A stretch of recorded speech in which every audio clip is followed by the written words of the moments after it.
Hello students, good morning. Kuhu international school online platform पे आप सभी का स्वागत है। आज जो है हम लोग एल्यूमिनियम का आखिरी जो हमारा कंपाउंड पढ़ेंगे और फिर कल से जो है हम लोग हमारा जो सेकंड ग्रुप है 14 number group element carbon family को शुरू कर देंगे। ठीक है, आज का जो हमारा लास्ट ग्रुप रहेगा जो कंपाउंड हमारे पास में है वो है एल्यूमिनियम क्लोराइड। ठीक है, कल हम लोगों ने एल्यूमिनियम ऑक्साइड के बारे में देखा था और आज हम लोग देखेंगे एल्यूमिनियम क्लोराइड के बारे में। इंपॉर्टेंट कंपाउंड, एक दो क्वेश्चन इसमें से आ चुके हैं एक दो बार। तो हम लोग देखते हैं एल्यूमिनियम क्लोराइड। एल्यूमिनियम क्लोराइड का सबसे पहले आपको देखना पड़ेगा फॉर्मूला क्या होता है ना।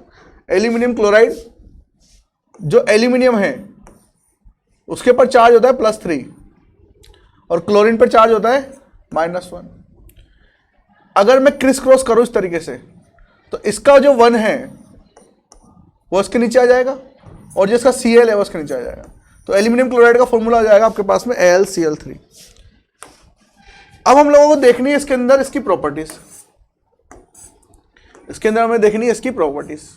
तो सबसे पहली जो प्रॉपर्टी है एल्यूमिनियम क्लोराइड की वो है कि जो एल्यूमिनियम क्लोराइड है वो एक तरीके से वाटर को सोख लेता है एटमॉस्फेयर से क्या करता है, वातावरण से पानी को जो है मॉइस्चर को वो एब्जॉर्ब कर लेता है। ठीक है, हाइग्रोस्कोपिक नेचर बोलते हैं इसको। हाइग्रोस्कोपिक मतलब आर्द्रताग्राही।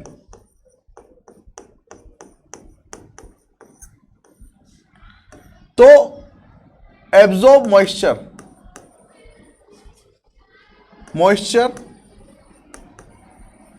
From the air.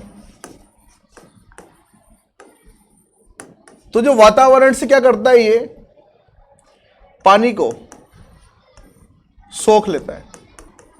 अब पानी को सोख लेता है इसका मतलब जल्दी ये क्या हो जाता है, यहां पर गीला हो जाता होगा। जैसे हम लोगों ने इससे पहले वाला जो चैप्टर था एस ब्लॉक, वहां पर भी देखा था सोडियम के बारे में, सोडियम क्लोराइड के बारे में। सोडियम क्लोराइड जो है वो भी पानी को जल्दी एब्जॉर्ब कर लेता है। तो बिल्कुल वैसा ही यहां पर होता है हाइग्रोस्कोपिक नेचर के साथ। अब अगला है एल्यूमिनियम क्लोराइड 6H2। आर्द्रताग्राही होने की वजह से पानी सोख लेने पर यह इस तरीके से एग्जिस्ट करता है। ये जो एल्यूमिनियम क्लोराइड है ये इस तरीके से एग्जिस्ट करता है। तो AlCl3.6H2 AlCl3.6H2 इस तरीके से ये यहां पर मौजूद रहता है। तो एल्यूमिनियम क्लोराइड 6 जल के अणुओं को अपनी चारों तरफ घेर लेता है। क्लियर?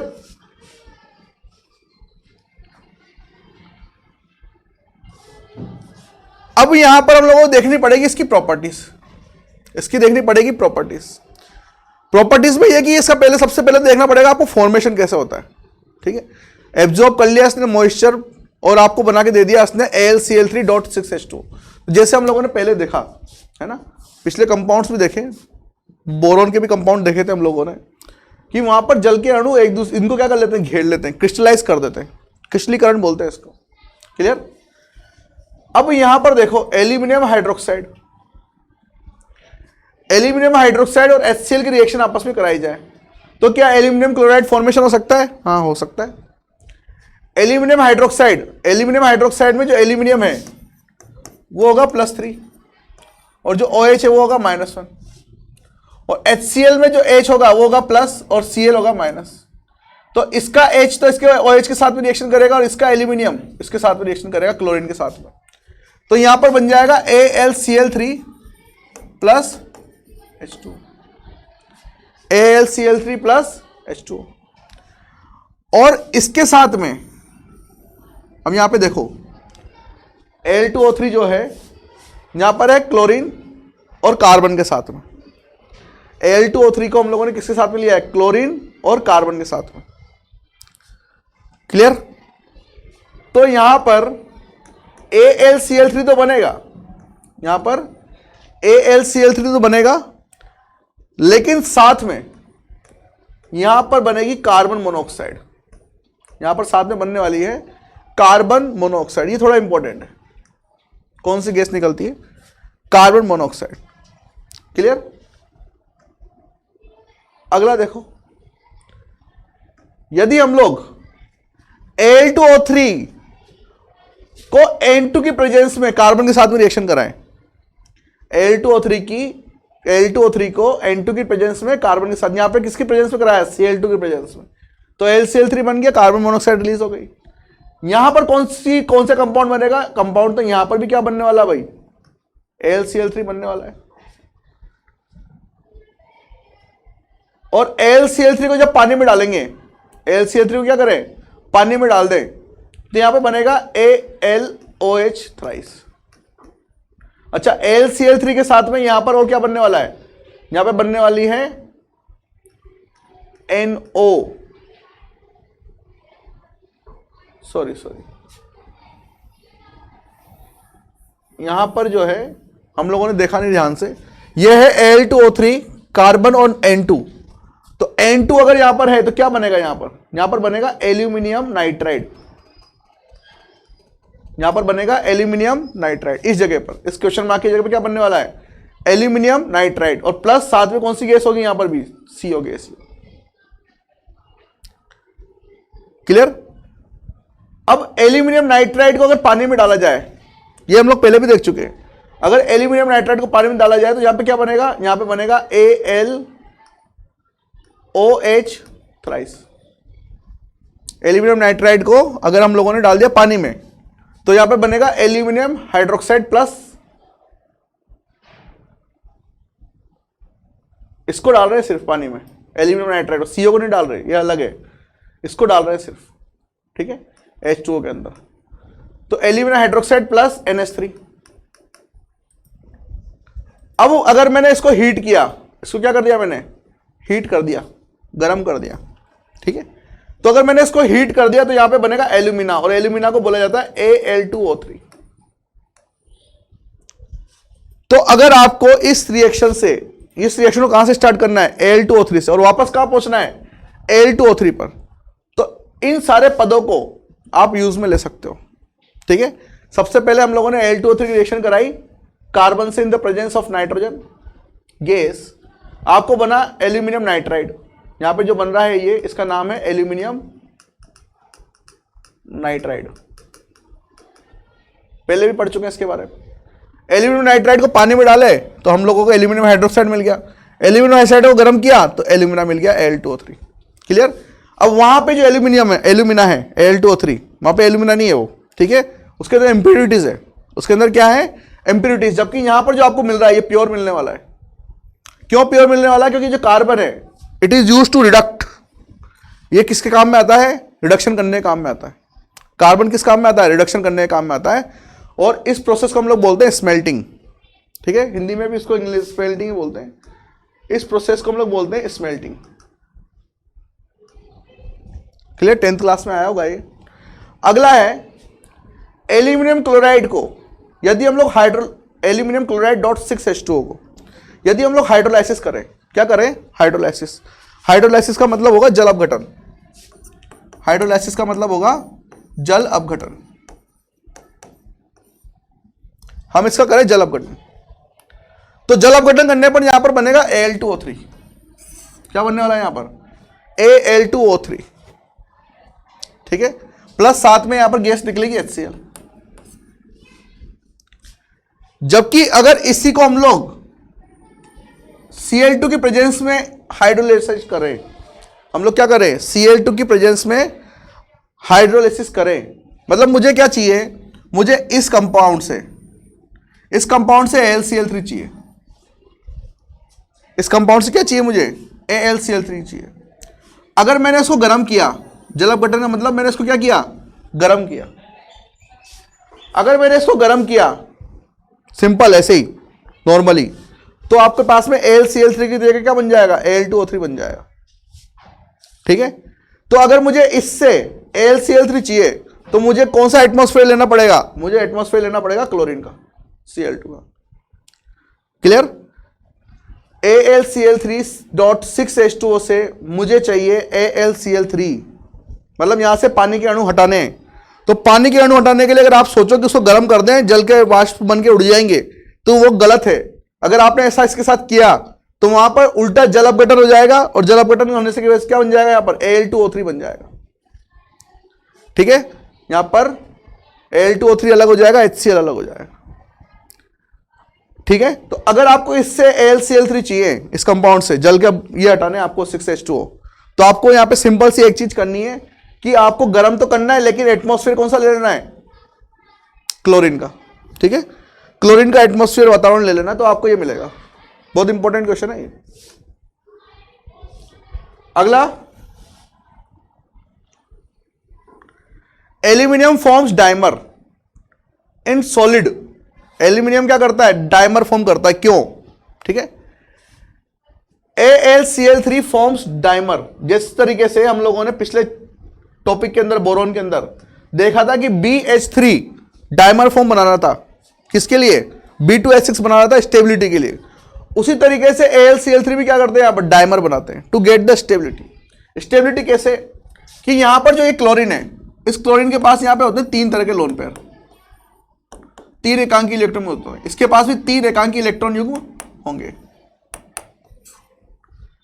तो ये वाला AlCl3 में एक क्लोरीन यहां से अपना इलेक्ट्रॉन लोन पेयर किसको देता है, एल्यूमिनियम को, और इस एल्यूमिनियम का ये क्लोरीन अपना लोन पेयर किसको देता है, इस एल्यूमिनियम को, ताकि क्या हो जाए, यहां पर 4-4 बंद बन जाए, है ना, 8-8 इलेक्ट्रॉन होने की कोशिश करते हैं और स्टेबिलिटी को गेन करने की कोशिश करते हैं। ठीक है, क्या करते हैं, ये स्टेबिलिटी को गेन करने की कोशिश करते हैं। क्योंकि अगर आप सिंपल AlCl3 को देखो, वेपर फेस में, वेपर मतलब वाष्प, तो AlCl3 इस तरीके का होगा। ठीक है, AlCl3 इस तरीके का होगा। तो यहां पर मतलब उसके चारों तरफ कितने इलेक्ट्रॉन हो रहे हैं, देखो 6 इलेक्ट्रॉन ही हो रहे हैं, अष्टक पूरा नहीं है। तो इसके कंपैरिजन में इसकी स्टेबिलिटी क्या है, थोड़ी सी कम है। तो ठोस अवस्था में, इन सॉलिड मतलब ठोस अवस्था में, ठोस अवस्था में क्या बना लेते हैं, द्विलक बना लेते हैं। ठोस अवस्था में AlCl3 क्या बना लेता है, डायमर द्विलक इन सॉलिड स्टेट। क्लियर। तो किस तरीके से बनाता है, यहां पर इस एल्यूमिनियम क्लोराइड का ये क्लोरीन इसको लोन पेयर देगा, एकांक इलेक्ट्रॉन युग्म, और इस एल्यूमिनियम क्लोराइड का क्लोरीन इसको एकांक इलेक्ट्रॉन युग्म देगा, ताकि दोनों एल्यूमिनियम क्लोराइड के आपस में जुड़ जाए, और आपस में जुड़ने से क्या होगी, यहां पर स्टेबिलिटी बढ़ेगी। तो यहां पर क्वेश्चन ये आता है कि AlCl3 अगर ठोस अवस्था में है, AlCl3 अगर ठोस अवस्था में है, AlCl3 अगर यहां पर ठोस सॉलिड अवस्था में है, तो संकरण हाइब्रिडाइजेशन क्या होगा। तो इस अवस्था में आपको दिख रहा होगा, इसका हाइब्रिडाइजेशन भी sp3 और इसका भी sp3। क्या करते थे हम लोग, lone pair plus bond pair, ये तो काउंट करते हैं, lone pair plus bond pair. Aluminium के पास में लोन पेयर तो है ही नहीं, बॉन्ड पेयर ही बॉन्ड पेयर है, 4 सिग्मा बॉन्ड पेयर। तो इसका स्टेरिक नंबर आएगा 4, तो यहां पर क्या हो जाएगा, ये sp3। तो AlCl3 ठोस सॉलिड अवस्था में, सॉलिड कंडीशन क्या रखता है, sp3 रखता है। जबकि एल्यूमिनियम क्लोराइड किसमें, वेपर फेस में, ये रखेगा sp2। दिख भी रहा होगा आपको। ठीक है, 3 तरह के बॉन्ड बने, 3 सिग्मा बॉन्ड, और लोन पेयर है नहीं एल्यूमिनियम के पास कोई, तो यहां पर क्या बन जाएगा, sp2। तो ये बहुत इंपॉर्टेंट क्वेश्चन है कि एल्यूमिनियम क्लोराइड ठोस अवस्था में कौन सा संकरण रखता है, और वाष्प अवस्था में कौन सा संकरण रखता है, गैस अवस्था में। ठीक है, सॉलिड फेस और वेपर फेस दोनों की जो आपको है हाइब्रिडाइजेशन याद रखना है। यहां पर होगा sp3 और यहां पर होगा sp2। क्लियर। चलिए आगे चलते हैं।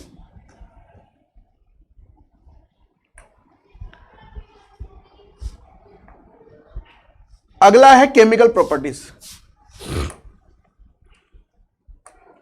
अच्छा, इसकी केमिकल प्रॉपर्टीज याद करने से पहले आपको एक चीज देखनी पड़ेगी। ये क्या, पिछले जो टॉपिक था हमारा, उसमें एक टॉपिक रह गया था मेरा B2Cl4, है ना, स्ट्रक्चर आपको याद रखना है B2Cl4 का। ठीक है, तो B2Cl4 का स्ट्रक्चर इस टाइप से होता है, ये भी sp2 होता है और ये भी sp2 होता है, बस इतना याद रखना है आपको। क्लियर। B2Cl4, 2 बोरोन बंद होते हैं, मतलब एक बोरोन बंद होता है। क्लियर। ये बोरोन आपस में जुड़े रहते हैं, इससे 2 क्लोरीन और इससे भी 2 क्लोरीन। इस तरीके से सिमेट्रिकल स्ट्रक्चर होता है एक तरीके से। यहां से अगर आप तोड़ना चाहो तो सममित स्ट्रक्चर होगा ये, है ना, सिमेट्रिकल, और इधर से भी तोड़ना चाहो तब भी क्या होगा, ये सिमेट्रिकल स्ट्रक्चर होगा। तो एक तरीके से सममित स्ट्रक्चर होता है, सममित ज्यामिति होती है इसकी। क्लियर। B2Cl4 दोनों का जो संकरण है बोरोन का, वो sp2 होता है, इतना ध्यान रखना बस। अगला है केमिकल प्रॉपर्टीज। केमिकल प्रॉपर्टीज में आपको देखना है कि एल्यूमिनियम क्लोराइड .6H2, अभी तो दिखाया था हम लोगों ने इसको, है ना, अभी तो बात करिए जस्ट कि एल्यूमिनियम क्लोराइड .6H2 को हम लोग अगर हीट हाइड्रोलाइसिस कर दें अभी जस्ट बताया था मैंने, हाइड्रोलाइसिस करने पे क्या बन गया था, Al2O3 बन गया था। Al2O3 से पहले एक चीज और बनती है, वो क्या बनती है, एल्यूमिनियम हाइड्रोक्साइड। तो जब हीट हाइड्रोलाइसिस करेंगे तो ये बनेगा, सही है, लेकिन इन दोनों के बीच में ये भी बनेगा एल्यूमिनियम हाइड्रोक्साइड। डायरेक्ट यहां से वहां नहीं पहुंच सकते आप, ठीक है, वहां पर जरूर पहुंच रहे थे हम लोग, क्योंकि वहां पर डायरेक्ट रिएक्शन की बात कर रहे थे, लेकिन यहां पर केमिकल प्रॉपर्टीज की बात कर रहे हैं, तो यहां से यहां पहुंचने में आपको इसकी हेल्प लगेगी, ठीक है। ये क्या है, एल्यूमिनियम हाइड्रोक्साइड। और जो एल्यूमिनियम हाइड्रोक्साइड होता है ये एक तरीके से इनसोल्यूबल अविलेय। मैंने आपको बताया था कोई भी लवण अविलेय कब होता है, बताओ, कोई भी लवण अविलेय कब होता है, जब उसकी लेटिस एंथैल्पी हाइड्रेशन एंथैल्पी से क्या हो जाए, ज्यादा हो जाए। लेटिस एंथैल्पी हाइड्रेशन एंथैल्पी से क्या हो जाए, ज्यादा हो जाए। याद करो, हम लोगों ने थर्मोडायनेमिक्स में पॉइंट पढ़ा हुआ है लास्ट लेक्चर के अंदर, डेल्टा एस सॉल्यूशन में, ठीक है। तो लेटिस एंथैल्पी अगर हाइड्रेशन एंथैल्पी से ज्यादा हो गई तो वो सोल्ट जो लवण है वो अविलेय रहेगा, ठीक है।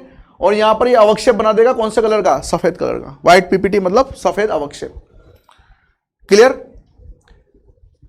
AlCl3 को अगर पानी के साथ रिएक्शन कराई जाए, AlCl3 को अगर उठा के आप पानी में डालो तो दो तरह के आयन बनते हैं, जो मदद करते हैं उसकी किसके अंदर, कंडक्टिंग इलेक्ट्रिसिटी को प्रवाहित करने के लिए उसकी हेल्प करते हैं। तो अगर AlCl3 को आपने पानी में डाला, ठीक है, तो वहां पर दो तरह के आयन बनेंगे, एक तो ये वाला और एक ये वाला, AlCl2 H2O4 प्लस और AlCl4 H2O2 माइनस। यहां पर ये नंबर आपको ध्यान रखना है, 2 4 और इसको उल्टा कर देना है 4 2, बस इतना सा, ठीक है। अब ये कंपाउंड कैसे बन रहे हैं, सारे इनके नाम क्या हैं, ये आप अगले हमारे जो 12th क्लास आएगी ना उसमें चैप्टर नंबर 8 है, कोऑर्डिनेशन कंपाउंड, है ना। तो वहां पर जाके पढ़ोगे आप इनके नाम, और आपको IUPAC नेमिंग सिखाई जाएगी इनकी। अभी के लिए आपको सिर्फ इनके कंपाउंड किस तरीके से बन रहे हैं ध्यान रखना। ये दोनों कॉम्प्लेक्स कंपाउंड है एक तरीके से, ठीक है। चूंकि AlCl3 Al2Cl6 फॉर्म में रहता है, इसलिए अगर उसको तोड़े तो दो भाग में टूटेगा, AlCl2 और AlCl4, ठीक है। और एक एल्यूमिनियम की जो कोऑर्डिनेशन नंबर होता है 6, तो यहां पर जो है 6 पानी के अणु एक AlCl3 को घेर के रख रहे हैं, है ना, स्टार्टिंग से बोल रहे हैं।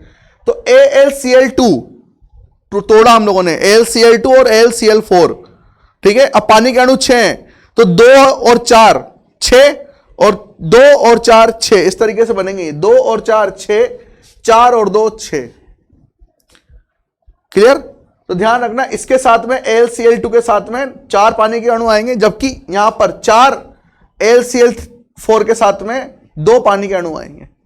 ये रहेगा प्लस और ये रहेगा माइनस। क्लियर। कम आयन वाला प्लस, ज्यादा आयन वाला माइनस। कम आयन है Cl वाले प्लस, ज्यादा आयन है Cl वाले माइनस। क्लियर। ये दो तरह के आयन बनते हैं और यहां पर कंडक्टिंग करते हैं इलेक्ट्रिसिटी, ठीक है। इलेक्ट्रिसिटी मतलब विद्युत के चालक होते हैं। तो विद्युत के चालक होने के लिए इनको किसकी जरूरत पड़ती है, पानी की। पानी में जाएंगे और अपने आयन को प्रवाहित करेंगे। क्लियर। चलिए आगे चलते हैं हम लोग। अगला है रिएक्शन विद NaOH। NaOH के साथ में रिएक्शन कराएं। अब बताओ, NaOH के साथ में रिएक्शन कराई, ये है aluminium +3 Cl minus, Na plus OH minus. ये Na किससे रिएक्शन करेगा, Cl से, और एल्यूमिनियम किससे रिएक्शन करेगा, OH से। तो यहां पर बन जाएगा एल्यूमिनियम हाइड्रोक्साइड। लेकिन यहां पर एक स्पेशल प्रॉपर्टी होती है, अगर हम लोगों ने NaOH को रोका नहीं, NaOH को रोका नहीं, तो यहां पर NaOH एक्सेस में अगर डाल दिया गया है, NaOH किसमें डाल दिया गया है, एक्सेस में, तो ये एल्यूमिनियम हाइड्रोक्साइड इस फॉर्म में कन्वर्ट हो जाता है, एल्यूमिनियम OH4 माइनस। इसका यहां पर आयन बन जाएगा, और वो आयन कौन सा होगा, स्टेबल। और ये स्टेबल आयन क्यों बन रहा है, क्योंकि एल्यूमिनियम हाइड्रोक्साइड जो रहेगा इस तरीके से रहेगा, ये OH OH और OH। ये अनस्टेबल है। अभी क्यों अनस्टेबल है, क्यों अनस्टेबल है, क्योंकि यहां पर 8 इलेक्ट्रॉन नहीं है उसके पास, अष्टक पूरा नहीं। तो अगर NaOH मैंने एक्सेस में डाल दिया, और NaOH एक्सेस में डालने का मतलब यह है कि यहां पर जो NaOH होता है स्ट्रॉन्ग होता है, तो आसानी से OH माइनस यहां से बाहर निकाल सकता है। अगर आसानी से इसने OH माइनस, मान लो ये OH माइनस किसके हैं, NaOH के, तो ये आपस में यहां पर क्या डाल देंगे, अपने इलेक्ट्रॉन यहां पे शिफ्ट करवा देगा, क्योंकि एल्यूमिनियम जो होता है इसके पास में खाली ऑर्बिटल होते हैं। क्लियर। तो यहां पर ये बन जाएगा AlOH OH OH OH minus, ठीक है। और ये रंगहीन होता है, कलरलेस होता है एक तरीके से। और जरूरी नहीं है यही बने, इसकी जगह पर यहां पर यह भी बन सकता है NaAlO2। और इसका नाम हम लोगों ने बोला था, अगर NaOH एक्सेस में डाल दिया इसके साथ में तो ये भी बन सकता है, ये भी बन सकता है। आपको क्या चाहिए उठा लेना। तो NaAlO2 को बोला जाता है sodium Meta aluminate, sodium Meta aluminate. Clear? चलिए आगे चलते हैं, स्क्रीनशॉट ले लो इसका। अगला है एक्शन ऑफ NH4OH। अब देखो वहां पर हम लोगों ने लिया था NaOH, AlCl3 के साथ में यहां पर क्या लिया हम लोगों ने NaOH जो स्ट्रॉन्ग होता है। क्लियर? अब मैं ले रहा हूं NH4OH जो क्या होता है वीक होता है। ये क्या होता है एक तरीके से वीक बेस, जबकि NaOH क्या है स्ट्रॉन्ग बेस होता है। ठीक है, वीक बेस, कमजोर है बिल्कुल, ये दुर्बल। तो AlCl3 की रिएक्शन वहां पे NaOH से कराई तो एक्सेस में जाकर वो बना रहा था रिएक्शन वहां पे, जबकि ये NH4OH जो है ये दुर्बल है। एक बार यहां पे रिएक्शन हो गई तो यहां पे एल्यूमिनियम +3 क्लोरीन -1, ये +1 और ये -1, ये इससे रिएक्शन करेगा और ये इससे रिएक्शन करेगा, तो यहां पे NH4Cl बन जाएगा प्लस NH4Cl, और क्या बन जाएगा एल्यूमिनियम हाइड्रोक्साइड। जैसा कि आपको पता है कि एल्यूमिनियम हाइड्रोक्साइड जो है अनस्टेबल है, लेकिन इसको और OH कौन देगा, क्योंकि ये तो क्या है वीक है, बड़ी मुश्किल से एक बार दिया उसने। क्लियर? तो एक्सेस में वही चीज डाली जाएगी जो आसानी से दे सकेगा। आपने एक्सेस में डाल दिया तब भी कोई दिक्कत नहीं बनेगी रिएक्शन। यहां पर रिएक्शन इसके साथ में नहीं होगी, एल्यूमिनियम क्लोराइड के साथ में, एल्यूमिनियम क्लोराइड लोगे। लेकिन अगर यही रिएक्शन आप किसके साथ ले लो, जिंक क्लोराइड के साथ में ले लो, तो इसके पास में प्रॉपर्टी होती है फैलने की, है ना, इसके पास में प्रॉपर्टी होती है, ये एक्सिस में यहां पे सोल्यूबल आयन बना सकता है, कॉम्प्लेक्स आयन। क्लियर? तो AlCl3 ये काम नहीं कर सकता, लेकिन जिंक क्लोराइड ये काम कर सकता है। जिंक क्लोराइड क्या कर सकता है, ये काम कर सकता है। जिंक क्लोराइड NH4OH के साथ में रिएक्शन करके ये बनाएगा जिंक हाइड्रोक्साइड, इसकी व्हाइट पीपीटी, इसकी व्हाइट पीपीटी, इसका भी सफेद अवक्षेप, इसका भी सफेद अवक्षेप। अवक्षेप को ऐसे दिखाते हैं डाउनवर्ड एरो से, पीपीटी को डाउनवर्ड एरो से दिखाते हैं। ठीक है, ये बन जाएगा व्हाइट पीपीटी, सफेद अवक्षेप। लिख दूं मैं आपके, सफेद अवक्षेप, जिंक हाइड्रोक्साइड। और जिंक हाइड्रोक्साइड जो है NH4OH एक्सिस में, एक्सिस के साथ रिएक्शन करके यहां पर सोल्यूबल, ये सोल्यूबल है मतलब विलेय है, विलेय सॉल्यूशन बनाता है, इसको विलेय कर देता है व्हाइट पीपीटी को। अगर हम लोगों ने क्या करा एक्सेस में डाला, तो जैसे ही आपने इसको टेस्ट ट्यूब में डाला दोनों को, थोड़ी देर के लिए व्हाइट पीपीटी आई, फटाफट विलेय। क्यों? क्योंकि NH4OH एक्सेस में ये रिएक्शन हो सकती है, यहां पे सोल्यूबल आयन बन सकता है, जबकि यहां पे नहीं बनेगा। लेकिन किस में बनेगा, NaOH में बनेगा। NaOH में क्या बन जाएगा यहां पर LOH4-। ठीक है, तो तीनों ही एक दूसरे से रिलेटेड है, ध्यान रखना। क्लियर? अगला देखो, AlCl3 + H2O, मतलब AlCl3 को भी जस्ट हम लोगों ने देखा था पानी में डालना है, और पानी में डालते ही वो दो तरह के आयन दे रहा था। पानी में डालते हुए क्या कर रहा था, दो तरह के आयन दे रहा था, कंडक्टिंग कर रहा था। तो दो तरह के आयन क्यों दे रहा है, दो तरह के आयन क्यों दे रहा है? अगर मैं इसको पानी में डालूं तो बताओ क्या बनने वाला है, यहां बनने वाला है AlOH थ्राइस। ठीक है, अब ये पानी में विलय है या नहीं है, ये पानी में विलय है या नहीं है? AlOH3 को अगर हम लोग एक्सेस में पानी में डालें तो ये क्या बन जाएगा AlOH4-। इसकी वजह से पानी में क्या हो जाएगा, ये विलय हो जाएगा। ठीक है, इसकी वजह से पानी में विलय हो जाएगा। और यदि इसको हम लोग गर्म कर दें तो यह बन जाएगा Al2O3। यहां क्या बन जाएगा Al2O3। अगर इस Al2O3 को हम लोग देखें, इसका फॉर्मेशन, अगर Al2O3 को हम लोग हीट करें तो देखो क्या होगा, ये बनेगा aluminium +3। Plus 2O minus 2 plus 3O minus 2, इस तरीके से।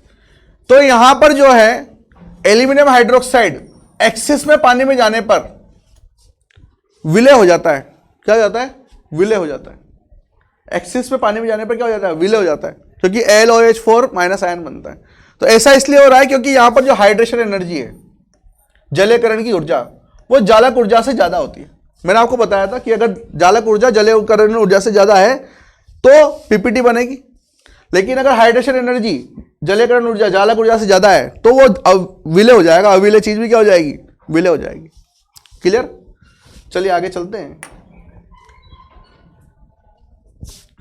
AlH2O6 + 3 ये एक तरीके से डायमर बनाता है, इसको ध्यान रखना आप। ये एक तरीके से इस तरीके से डायमर बनाएगा।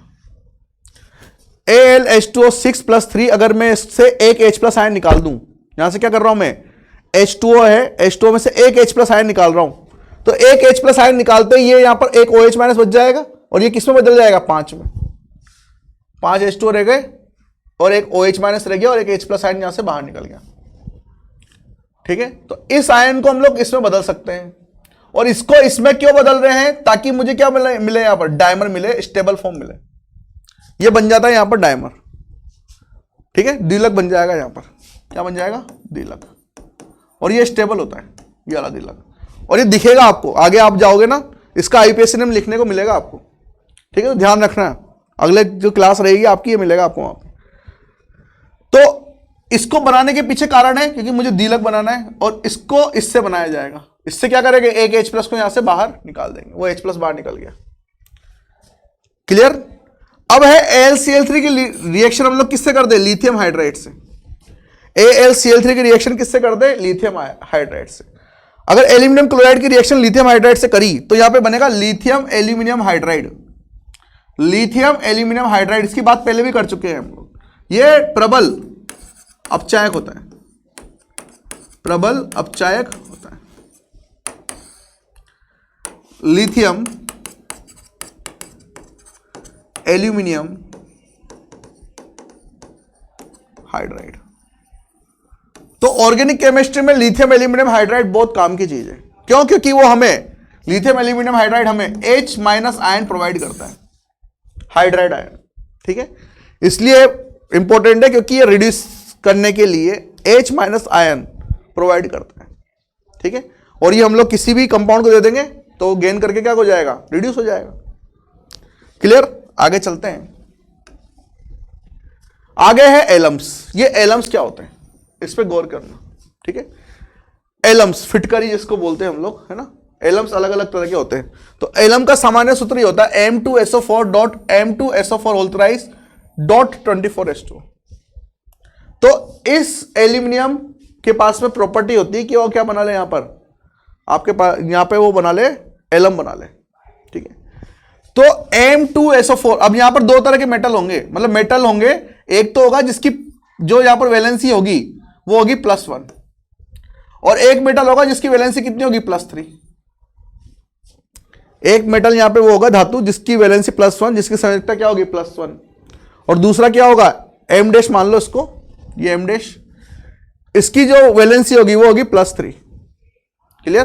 तो यहां पे अगर आप गौर से देखो तो SO4 2- उधर, यहां पे 1 है तो उधर, तो ये हो जाएगा M+1,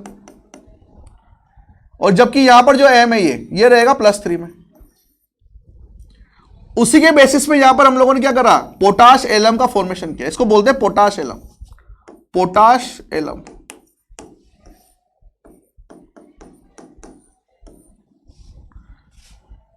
तो पोटेशियम की जो वैलेंसी है +1 होती है, .Al2SO4(24H2), इसको बोलते हैं पोटाश एलम। यहां पर देखो, इसको बोलते हैं फेरिक एलम, जो फिटकरी हमारे पास में काम आती है शेविंग करने में। उसका सूत्र यही है, K2SO4.Fe2SO4(24H2O) फेरिक एलम। इसको फेरिक एलम बोला जाता है भाई। ठीक है, ये +1 में रहेगा, यहां पर ये +3 में। अगर आप करना चाहो तो करके देख लेना, क्रिस क्रॉस। ये +3 रहेगा, SO4 के ऊपर -2 चला जाएगा। क्लियर? इसको बोलते हैं फेरिक एलम। अगर मैं को K2 नहीं लेना तो इसकी जगह एक और आयन ले सकते हो आप, NH4 whole twice. SO4 dot Al2SO4 whole thrice dot 24H2। ठीक है, अमोनियम भी ले सकते हो, लेकिन ज़्यादा बेस्ट ये रहता है क्योंकि मेटल रहता है एक तरीके से, इजीली पानी में जाके डिजोल्व हो जाएगा, और ना इसको लोगे तो ये पानी में जाके जम जाएगा। क्लियर? तो ये था आपका लास्ट टॉपिक इस ग्रुप का, एलम। क्लियर? एक और बुक में दे रखा है पोर्टलैंड सीमेंट, उसको आप पढ़ लेना। पोर्टलैंड सीमेंट में ज़्यादा कुछ है नहीं, है ना, सीमेंट बनाने का एक मतलब एक प्रकार है सीमेंट का। क्लियर? तो इतना रखते हैं हम लोग। कल जो है हम लोग कार्बन फैमिली के बारे में पढ़ेंगे। क्लियर है? और फिर कल से जो है हमारे 3 मतलब ज़्यादा बड़ा नहीं हो, छोटा ही है। सिलिकेट्स अगर आपके कोर्स से हटा देंगे इस बार, लेकिन फिर भी मैं सोच रहा हूँ पढ़ा दूँ उनको, है ना। तो जो भी सिलेबस कोर्स से हटाया वो एक दिन हम लोग ऑफलाइन में डिस्कस कर लेंगे, वो आप इस साल मत पढ़ना, लेकिन मैं यहाँ पे सारे लेक्चर बना के रखूंगा ताकि कभी भी आपको आगे जरूरत पड़े तो आपको काम आ जाए। तो ये सारे नोट्स बनाइए, पढ़ते रहिए। कल फिर मिलते हैं। Thank you very much.